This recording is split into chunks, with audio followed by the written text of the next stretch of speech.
우리는 스마트폰을 사용하긴 합니다만은 몇 년씩 사용해도 그냥 다 제 기능을 다 못 씁니다. 그런데 스마트폰의 주기는 2년이라고 그럽니다. 2년이 지나도 물건이 다른 것은 아닙니다. 살다 보면 떨어뜨리기도 하고 또 부딪히기도 해서 스크래치가 나긴 하지만 2년 정도 지나도 새 것이나 진배 없습니다. 그런데도 요즘 젊은이들은 2년마다 스마트폰을 바꿉니다. 왜 그러냐 하면은 사양에 따른 기능 때문이라고 그럽니다. 새로운 사양이 나오고 그에 따른 새로운 편리한 기능이 자꾸 첨가되니까 구형으로는 이런 새로운 기능을 활용할 수가 없습니다. 그리고 새로운 기능을 사용할 수 없으면 뒤처지는 것 같고 다른 사람들과 공통 관심사를 갖는 것도 어렵고 그래서 뭔가 시대에 뒤처지는 것 같기도 하고 그래서 사람들은 신제품이 나올 때마다 기기를 바꾸는 것을 하나의 트렌드로 여긴다고 합니다. 그러면 사양과 그에 따른 기능은 왜 바뀔까요? 여기에는 그 만드는 회사들의 판매 전략도 있습니다. 과거에는 어떤 물건이든지 튼튼해서 오래 쓰는 것, 그게 좋은 물건이었죠. 그러면 제조사들은 돈 벌기가 어렵죠. 고장도 안 나고 오래 쓸 수 있으면 그 회사는 망하겠죠. 그렇다고 튼튼치 않게 만들면 퀄리티가 떨어지니까 팔리지 않습니다. 그래서 기기의 사양을 자꾸 바꾸는 것입니다. 소비자들도 언제나 새 것에 대한 욕구가 있기 때문에 새로운 기능이 더 편리하고 더 다양한 기능을 사용할 수 있고 더 많은 일들을 할 수 있기 때문에 그래서 편리하고 다양한 기능을 사용하려고 소비자의 욕구를 맞추다 보니까 2년 정도의 기간을 두고 계속 새로운 제품을 만들어내는 것입니다. 그 사실 새로운 기능을 잘 쓰면 편리하고 좋겠죠. 그런데 좀 냉정하게 바라보면 오히려 더 안 좋은 면도 사실 많이 있습니다. 정말 보통 사람들은 통화나 문자 그리고 검색 정도 쓰고 있지 지나간 것들도 그 기능을 다 쓰는 사람들이 그리 많지 않습니다. 그리고 어른들은 스마트폰으로 날아오는 여러 문자들을 잘못 누르면 또 스매싱을 당한다고 하니까 보이스피싱도 당한다고 하고 예금도 빠져나간다고 하고 그러니까 불편하게 여기고 잘 안 쓰죠. 그러니 이런 것들이 사람들을 불편하게 만들기도 하죠. 교회도 마찬가지입니다. 교회도 시대의 변화에 따라서 자꾸 새로운 모습으로 바뀌어가고 있습니다. 이렇게 바뀌는 데는 교회 구성원인 성도들도 여러 가지 원인이 있겠죠. 새로운 것을 추구하고자 하는 사람들의 욕구, 또 새로운 것들이 나옴으로써 여러 가지 편리한 그런 부분도 있고, 예전에는 교회에 마이크와 앰프만 있으면 되었습니다. 근데 지금은 마이크와 앰프만 있으면 사람들은 안 옵니다. 여러 시스템이 있어야 됩니다. 프로젝터도 있어야 되고, 그 프로젝터를 통하여 감동적인 영상들도 있어야 됩니다.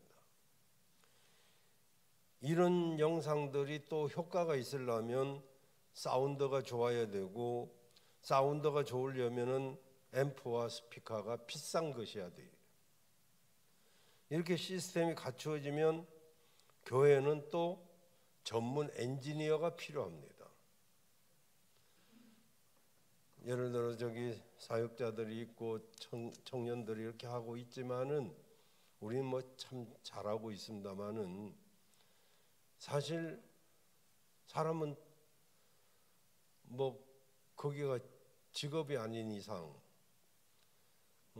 언제 그만둘지 모르니까, 그래서 그런 데는 월급을 주고라도 사람을 써야 되는데, 작은 교회는 그렇게 또 할 수도 없잖아요.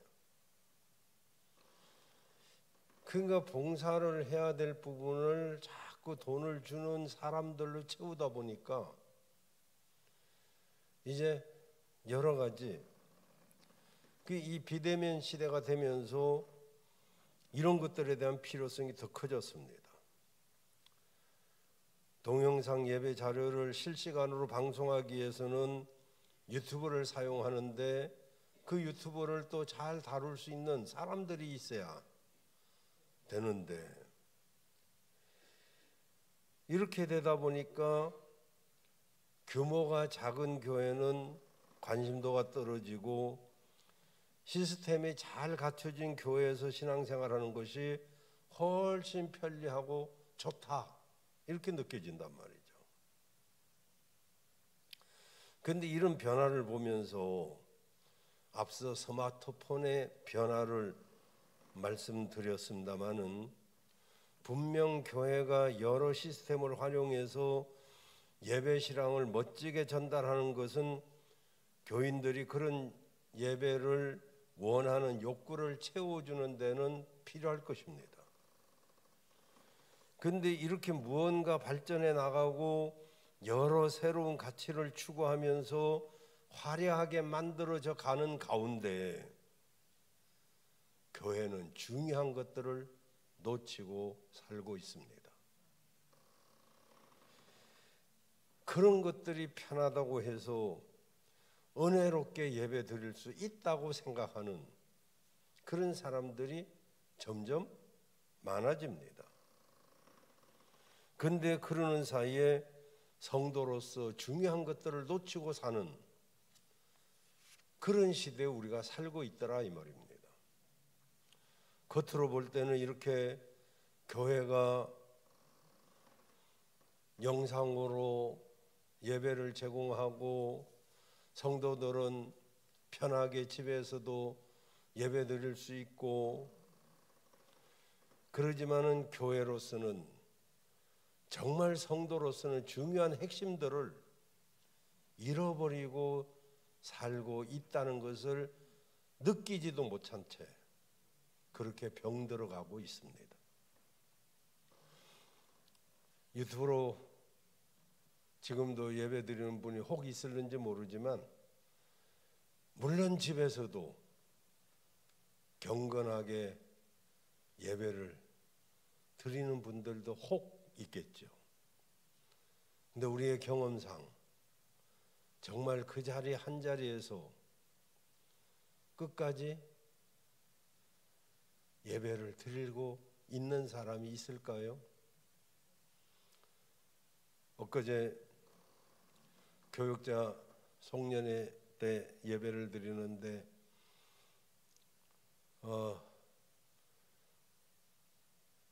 한밭교회 한밭제일교회 원로 목사님이 집에서 유튜브로 예배를 드리는데 반바지를 입고 드리고 있는데 담임 목사님이 지금 예배를 드리는 분들 중에 제대로 예배 드리는 사람이 누가 있습니까? 하는데 자기가 굉장히 찔렸다는 거예요. 반바지 입고 있다가 보다가 얼마나 또 은혜는 되긴 됐지만은 또 조금 있다 보니까 누워 있고, 그리고 여러 유튜브들을 검색하다 보니까 이런 사람 저런 사람을 많이 보게 되더란 거죠. 그래도 뭐 어쨌든 뭐 그런 분은 또 분별력이 있다고 하지만 뭐 성도들도 분별력이 있다고 안 하겠어요, 본인은? 그러니까 그럴듯하게 설교 잘하고 은혜를 끼치는 그런 많은 사람들이 거기 있단 말이죠. 여러분 알다시피 사 먹는 밥을 많이 먹다 보면 집밥이 다 싫어지죠. 정말 박한 음식 먹는 게 누가 좋겠어요? 정말 진수성찬을 먹는 것이 훨씬 좋겠지. 예배가 무슨 긴장감이 있겠어요? 나하고 상관이 없으니 무슨 설교를 해도 부담이 없이 들을 수 있으니까 좋긴 좋겠지만 신앙에 부담이 없다면 그게 신앙이냐 말이죠. 저는 정말 성도로서 잊지 말아야 될 그런 내용을 오늘 말씀을 통해서 살펴보려고 합니다. 먼저 우리는 믿음만이 우리를 구원한다는 것을 잊지 말아야 됩니다. 오늘 본문의 주제 11절 13절에 이렇게 말씀하고 있습니다. 성경에 이르되 누구든지 그를 믿는 자는 부끄러움을 당치 아니하리라 하니, 13절에 누구든지 주의 이름을 부르는 자는 구원을 얻으리라. 이 두 구절에 누구든지라는 단어로 시작하면서 그 뒤에 믿는 자는 또는 주의 이름을 부르는 자는 이런 문구가 붙어 있죠. 사실상 믿는 자라는 말이나 주의 이름을 부르는 자라는 말은 같은 말입니다. 주의 이름을 부르는 자가 바로 믿는 자입니다. 그러니까 11절과 13절은 같은 내용이죠. 그러니까 본문은 누구든지 따지지 않고 그 사람이 어떤 사람이든지 믿으면 구원을 받는다는 것을 강조하고 있는데, 바로 본문이 강조하고 있는 주제가 뭐냐면 믿음입니다. 본문에 나오는 내용이 이걸 보여주고 있죠. 그 앞에 9장도 여러분이 읽어보시면 알지만 행위가 아닌 믿음으로 이방인이 구원을 받는 것에 대해서 쭉 이야기하고 있거든요. 그래서 이스라엘은 율법의 행위만 강조하다가 구원받지 못한 것에 대해서 이야기를 하는데 이 이야기를 이제 종합적으로 하고 있는 겁니다. 믿음으로 말미암는 의. 그러니까 이스라엘이 선택받은 민족이라고 자만에 빠지면서 율법을 고집하니까 하나님께서는 율법에 따른 행위가 아니라 복음을 믿는 믿음으로 구원한다는 것을 말씀하고 있는 것입니다. 그러면서 10장에서 하나의 질문을 던지고 있는데, 그러면 이스라엘은 어떻게 되느냐라는 거죠. 그럼 이스라엘을 선택한 의미가 없는 것이 아니냐, 이런 말이죠.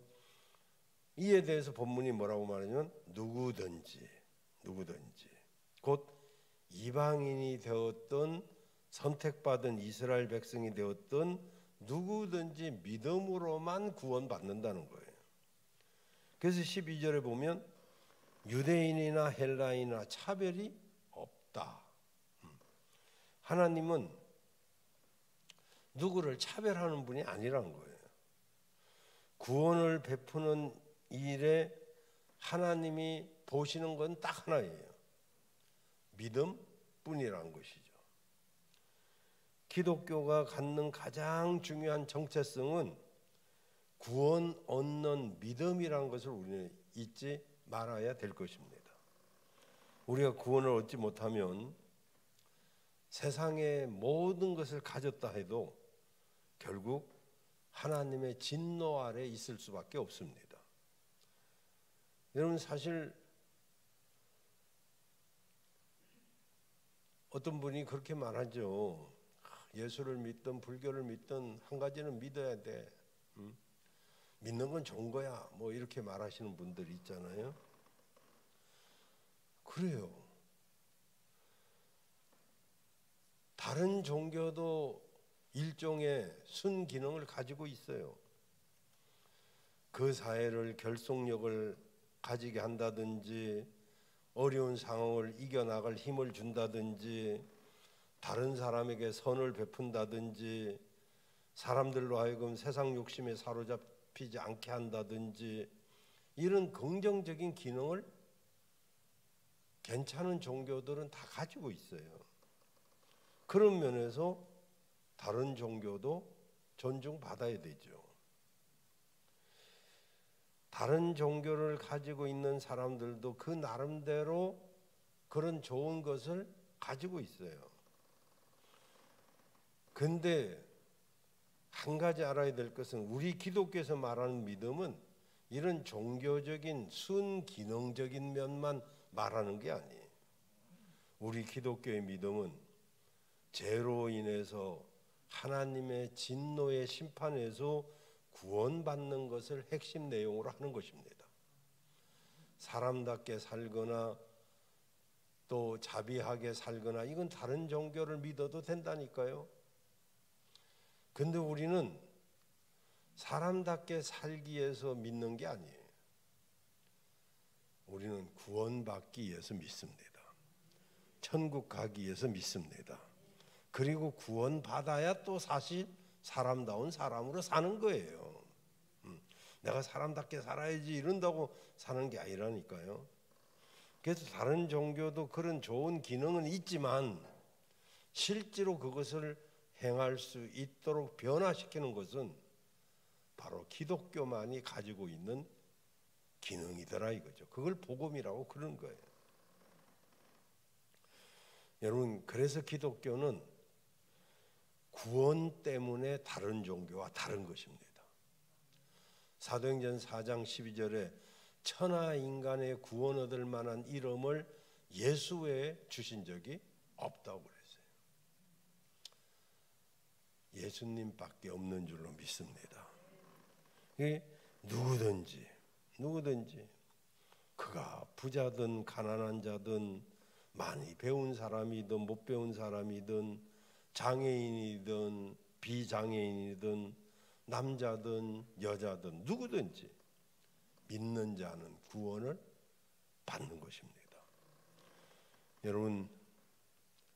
여러분이 믿는 자 된 것을 축복합니다. 정말 여러분이 믿음이 있다면 축복받은 사람들이죠. 죄의 문제를 해결하지 못한 인생은 영원히 그 죄값을 치러야 됩니다. 근데 하나님께서는 믿기만 하면 그 죄값을 대속 속량해 주시겠다고 말씀합니다. 우리에게 믿음만 기준으로 제시하신 하나님을 바라보면서 믿음으로 응답받는 그런 여러분 되시길 바랍니다. 그래서 믿음으로 구원받는 여러분 되시길 바라요. 또 하나는 우리는 오직 예수님만 믿는다는 사실을 꼭 기억해야 됩니다. 믿음을 착각하는 사람들이 많습니다. 사람들과 이야기를 하다 보면 자기는 큰 교회에서 성가대를 하고 있다 라고 이야기하는 사람이 있습니다. 그러면서 이런 교회는 아무나 성가대 하는 것이 아니라는 것을 은근히 자랑합니다. 작은 교회에서는 그가 뭐 노래를 좀 잘 못하는 것 같은데도 막 성가대 좀 하라고 그렇게 막 부탁을 하지만 자기네 교회에서는 웬만한 성도로서는 성가대 못 쓴다. 오디션도 봐야 된다. 라고 합니다.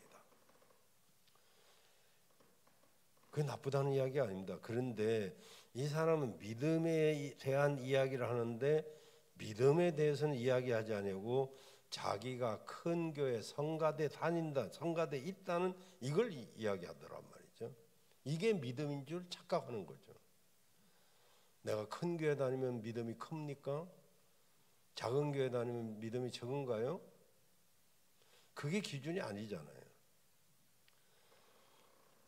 또 어떤 사람은 자기가 다니는 교회는 시스템이 좋아가지고 예배가 얼마나 은혜로운지 모른다. 그렇게 자랑하는 사람도 있어요. 이 사람은 믿음을 이야기하는데 믿음은 이야기하지 아니하고 교회 시스템이 좋다는 이야기를 합니다. 그게 믿음인 줄로 착각하는 거죠. 아니 시스템이 좋고 장비가 좋으면 참 좋죠. 그러나 그게 믿음은 아니잖아요. 어떤 사람은 자기 교회 목사님을 다른 교회 목사님과 다르다고 말하면서 자기 목사를 자랑하는 사람이 많이 있습니다. 물론 목사님을 자랑하고 신뢰하는 것은 그 사람에겐 큰 은혜죠. 그러지만 그게 그 사람의 믿음은 아니거든요. 여러분, 큰 교회에서 봉사하는 거, 시스템이 좋은 교회 다니는 거, 자기 교회 목사님이 다른 교회 목사님과 다르다는 거, 이런 건 한편은 다 좋은 거예요, 사실은. 그러나 그걸 자랑할 때 그게 믿음이 아니란 걸 아셔야 돼요. 바로 이스라엘 백성들이 지금까지 붙잡고 있는 것들이 이런 것들이었었어요. 진짜 중요한 거, 진짜 중요한 거를 놓쳐버리는 거죠. 왜 시스템이 좋아야 됩니까? 왜 목사님이 좋아야 됩니까?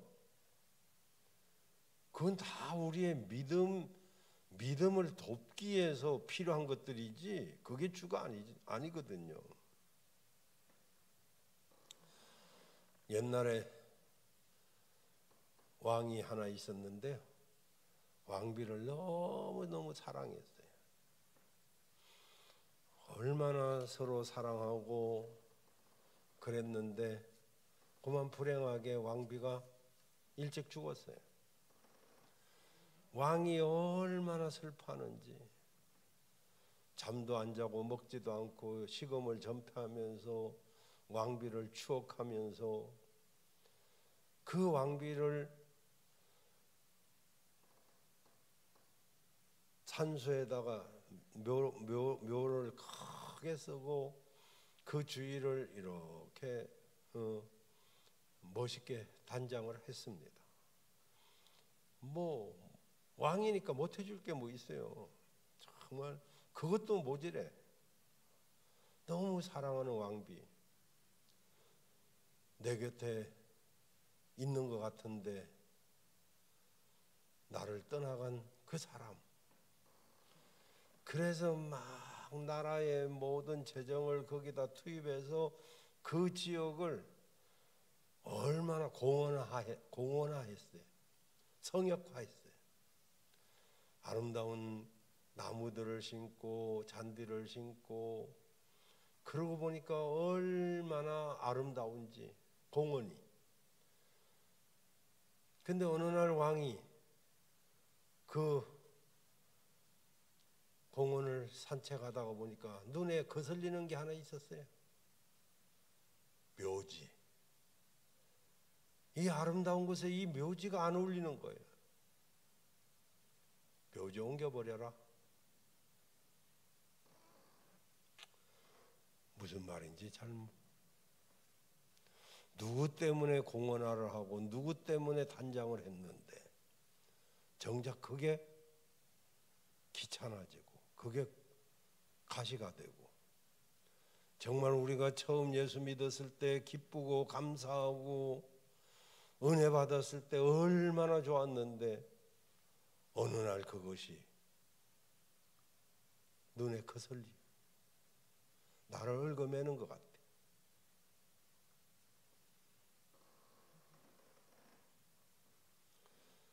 여러분, 교회 시스템이 좋고 사람이 많고 여러 가지 좋으면 얼마나 좋아요. 그러나 그것은 다 주가 아니에요. 가장 중요한 것은 내가 믿음이 있느냐 없느냐 이건데, 믿음은 온데간데 없이 시스템을 자랑하고 환경을 자랑하고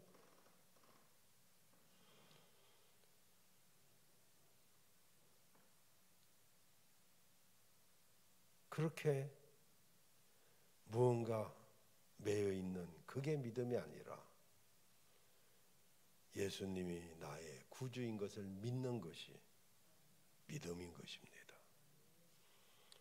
여기 9절에 보면 네가 만일 내 입으로 예수를 주로 시인하며 또 하나님께서 그를 죽은 자 가운데서 살리신 것을 내 마음에 믿으면 구원을 얻으리라. 예수를 주로 시인하면, 이게 예수를 주님으로 믿으면, 이 말 똑같은 말이에요. 우리가요, 왜 오직 예수를 제가 강조하나요? 이미 주일 저녁에도 봤지만은 새벽에 봤네요. 마태복음 17장 26절인가? 그게 나오죠.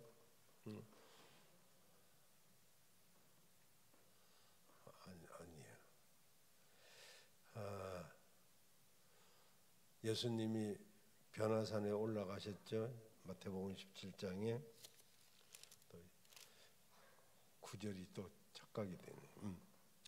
근데 엘리야와 모세와 엘리야와 서로 이야기를 하고 있는데 얼마나 보기가 좋든지. 그래서 여기 초막 3개를 짓고 우리 여기 살자, 너무 좋다. 주님을 위해서 하나 짓고 모세를 위해서 하나 짓고 엘리야를 위해서 내가 짓겠습니다, 베드로가. 그죠? 너무 황홀하고 좋으니까. 그런데 그 뒤에 6절인지 거기 보니까 아니 좀 뒤에 엘리야는 사라지고 모세는 사라지고 오직 예수만 있더라. 그 9절 그 뒤에 조금 내려가면 있어요.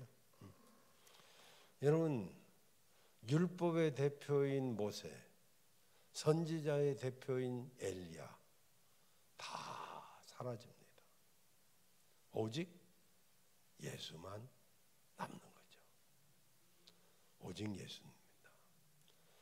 우리가 가지고 있는 모든 거 다 떠나가도 오직 예수밖에 없어요. 여러분, 그래서 우리가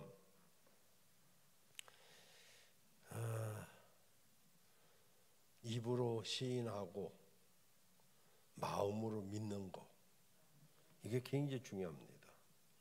믿음은요, 어찌 보면 단순해요. 복잡하지 않아요. 여러 기능이 필요 없어요. 그러니 예수님을 믿으면 됩니다. 여기 뭐라고 말하냐면, 입으로 시인하는 것이 믿음이고 마음에 하나님을 믿는 게 믿음이다. 입과 마음은 무언가를 해야 드러나는 복잡한 게 아니에요. 사람이 가장 쉽게 볼 수 있는 게 입입니다. 그리고 그 입을 통해서 나오는 말을 보면 마음을 알 수가 있어요. 이건 다른 사람에게 무슨 복잡하게 설명한다고 알 수 있는 게 아닙니다. 그래서 8절에 보면 그러면 무엇을 말하느냐? 말씀이 내게 가까워 내 입에 있으며 내 마음에 있다 하였으니 곧 우리의 전파하는 믿음의 말씀이니라. 여기서도 내 입에 있으며 내 마음에 있다 이런 표현이 있잖아요. 그러니까 우리가 전하는 복음은 오직 예수님, 예수님이 나의 구주시다. 이것만 믿고 말하면 되는 것이란 거죠. 여러분, 그러니까 우리가 전도할 때 뭐 다른 거가 필요 없죠. 사실은 예수님이 우리의 구주십니다. 그걸 말하는 거예요. 그걸 뭐 조금 다르게 말하고 뭐 이렇게 할 수는 있지만은 이것을 설명하려면 복잡한 거죠. 쉽고 단순하게 이야기하면 되고 쉽고 단순하게 믿으면 되는데 우린 자꾸 뭔가를 치장하다 보니까 알맹이는 빠져나가고 껍데기만 남는. 그래서 우리가 어떤 신앙 경력을 이야기할 게 아니고 어떤 환경을 이야기할 게 아니고 오직 믿음은 하나님이 나를 구원하기 위해서 예수님을 이 땅에 보내주셨고 그가 내 죄를 속량했다는 것을 믿으면 우리는 구원을 받는 줄로 믿습니다. 믿음을 어려운 차원으로 끌고 갈 필요가 없어요. 예수 믿으면 그게 믿음이고 그 믿음으로 하나님은 우리에게 구원을 베풀어 주는 것입니다. 오늘도 오직 예수님만 여러분의 구주인 것을 믿으시길 바랍니다.